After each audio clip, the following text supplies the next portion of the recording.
Hello students, आज हम discuss करेंगे इंटरप्रिटेशन ऑफ द रेशो, अनुपातों का निर्वचन। देखिए, अनुपातों की गणना के साथ साथ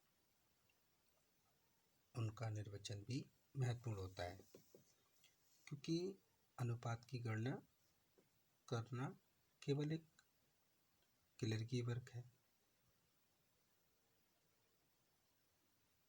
जबकि निर्वचन के अंतर्गत दूरदृष्टि, कौशल, योग्यता एवं बुद्धि की आवश्यकता होती है।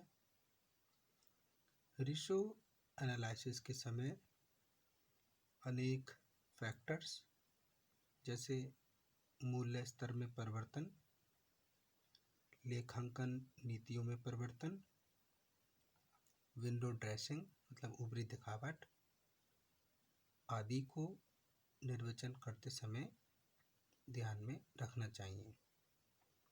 जैसे एक प्रोवर्ब है कि एक अकेला चना भाड़ नहीं फोड़ सकता, उसी प्रकार एक अकेला अनुपात सार्थक नहीं होता।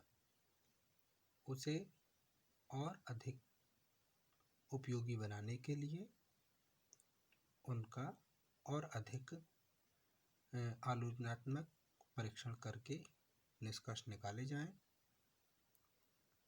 अनुपात विश्लेषण से उपयोगी निष्कर्ष निकालने के लिए अनुपातों का निर्वचन निम्नलिखित ढंग से किया जा सकता है।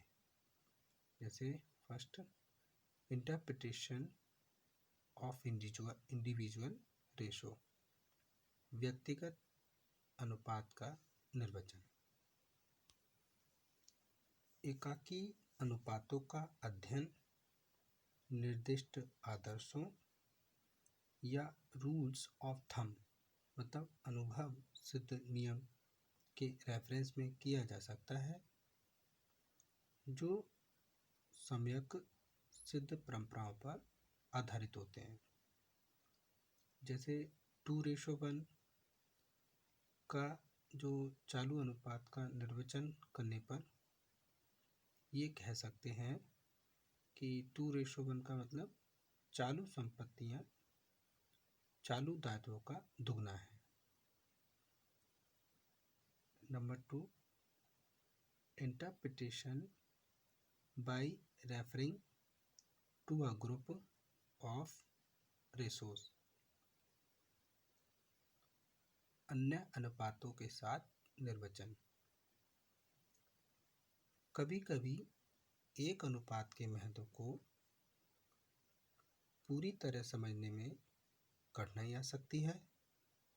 ऐसी सिचुएशन में मीनिंगफुल एनालिसिस के लिए अन्य रिलेटेड रेशो भी ज्ञात कर लेने चाहिए। नेक्स्ट पॉइंट, हिस्टोरिकल कंपैरिजन, ऐतिहासिक तुलना। तो इस मेथड में एक अनुपात या अनुपातों के समूह को कई अवधियों के लिए ज्ञात किया जाता है, ताकि उनकी प्रवृत्ति का निर्धारण किया जा सके।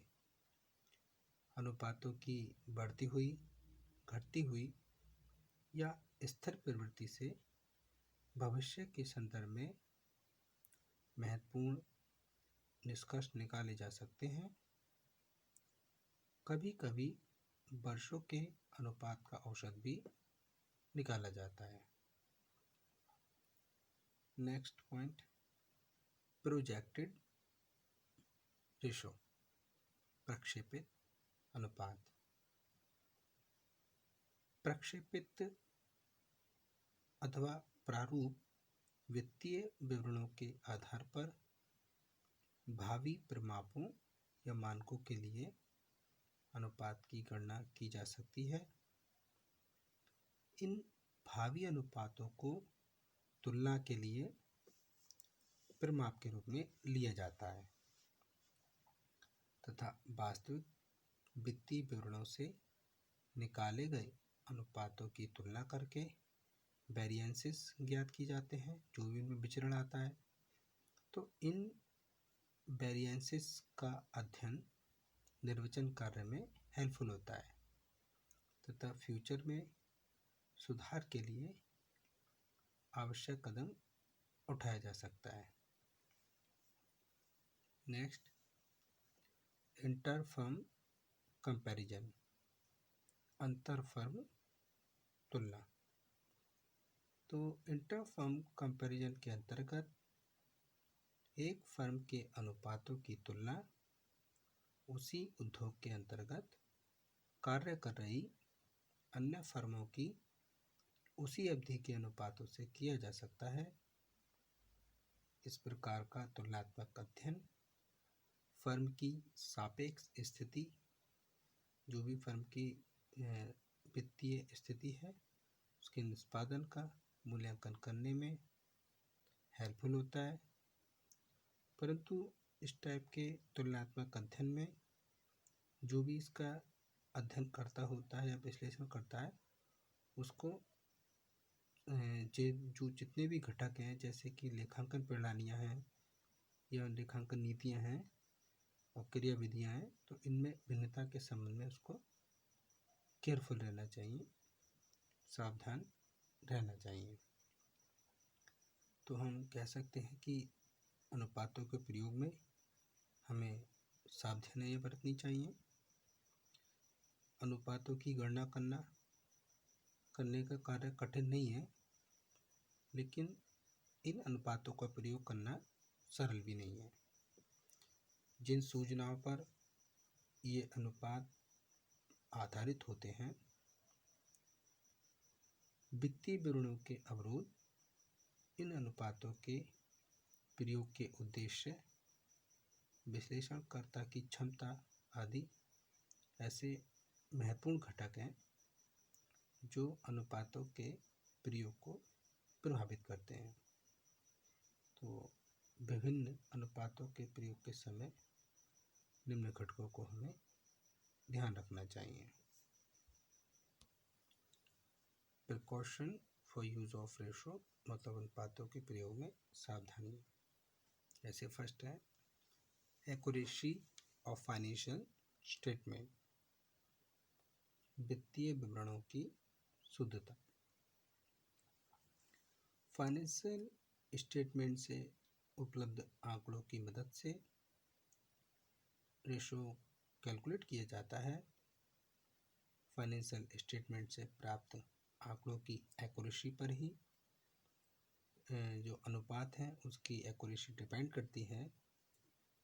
अनुपातों की कैलकुलेशन करने से पहले जो भी कैलकुलेशन करता हो उसको ये डिसाइड कर लेना चाहिए कि वित्तीय विवरणों को तैयार करने में जो भी प्रॉपर कॉन्सेप्ट हैं या अवधारणा है, परंपरा है, उनका उपयोग किया गया है अथवा नहीं। इन वित्तीय विवरणों को योग्य अंकेक्षकों द्वारा उचित ढंग से ऑडिट भी कराना चाहिए।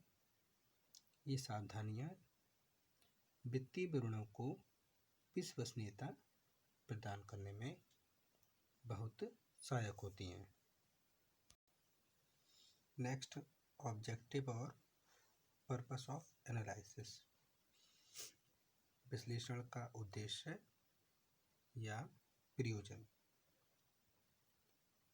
विश्लेषण का उद्देश्य जानकार ही ये निश्चित करना चाहिए कि किस प्रकार के अनुपातों की आवश्यकता पड़ेगी और उन्हीं अनुपातों की कैलकुलेशन करनी चाहिए जिनकी हमें आवश्यकता पड़ेगी। यदि संस्था की वर्तमान स्थिति का अध्ययन करना है तो हमें चालू संपत्ति और चालू दायित्वों से संबंधित रेशो का अध्ययन करना चाहिए। उपयोगकर्ता का प्रयोजन भी अनुपात विश्लेषण के लिए महत्वपूर्ण है। लेनदार, बैंकर, विनियोगकर्ता, अंशधारी आदि सभी अनुपातों का अध्ययन करते हैं, तो मान सकते हैं कि सभी के उद्देश्य डिफरेंस होते हैं। तो अनुपातों के अध्ययन के समय उसके उद्देश्यों को हमेशा ध्यान में रखना चाहिए जिसके लिए कैलकुलेशन की जा रही है। आगे हम देखते हैं।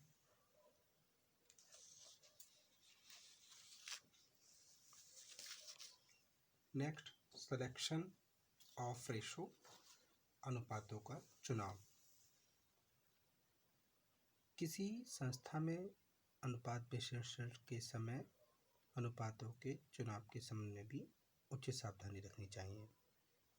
रेशो एनालिसिस का उद्देश्य नियोजनात्मक होना चाहिए, अन्यथा ये सॉल्यूशन के स्थान पर डिस्ट्रस्ट ही उत्पन्न करेगा, मतलब भ्रम पैदा करेगा। इसलिए हमें उन्हीं अनुपातों का सिलेक्शन करना चाहिए जो संबंधित विषय पर उचित प्रकाश डाल सके। नेक्स्ट, यूज ऑफ स्टैंडर्ड्स, परिमापों का प्रयोग। किसी भी संस्था की फाइनेंशियल पोजीशन के तुलनात्मक अध्ययन में अनुपातों की भूमिका होती है, परंतु जब तक इन अनुपातों की दृष्टि परिमापों से तुलना न की जाए, ये परिमाप अनुभव सिद्ध नियम के रूप में हो सकते हैं। जैसे अगर हम करंट रेशो रखते हैं तो 2:1 रखते हैं, और लिक्विड रेशो की बात करें तो 1:1 रखते हैं, या उद्योग परिमाप बजट या प्रक्षेपित परिमाप के रूप में हो सकते हैं। गणित अनुपातों की परिमाप अनुपातों से तुलना एक विश्लेषणकर्ता को किसी संस्था की वित्तीय स्थिति के संबंध में राय कायम करने में सहायक सिद्ध होती है। फिफ्थ,